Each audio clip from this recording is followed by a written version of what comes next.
One of the most important things for us is getting into a hitting position on time. When we talk about our hitting position, we're really talking about our stride to balance. When our stride to balance, that's coming right after we gather and get loaded for our swing. We get into this position here. In this position, we have a few things we want to look for. First, are they landed 50-50? And what I mean by 50-50 is 50% of their weight on the front side, 50% of the weight on the back side. Their front foot should be somewhere around 45 degrees.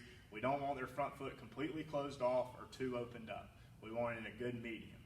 The second part of being 50'd up is having a little bit of our chest tilt over the plate. We don't want to have our hitters land and their chest be straight up and down.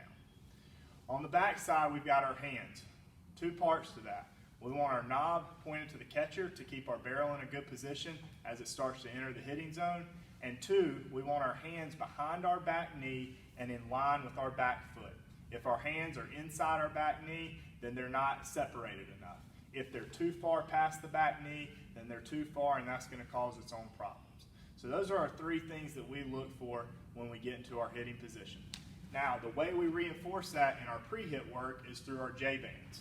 What we do is we put our J-bands on just like you would as a pitcher. You can use this anywhere that you can attach J-bands. A fence, like you see here on a wall with some eye hooks, wherever you can get your J-bands attached to.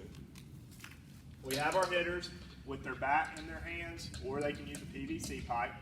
We want to get out off the wall to where there's a little bit of tension. We don't want to have too much slack, and we don't want to be to where it's pulling us to the wall already. We tell our hitters to get in their stance, and all we're going to have them do is go from their gather into their hitting position or their stride to balance. At this point, they'll be able to feel where they're at because the J-bands are pulling them towards the wall, and they'll be able to make sure they're in a good, strong position. If the J-bands are pulling them back, they're probably not landing in a strong, balanced position like we want them to be.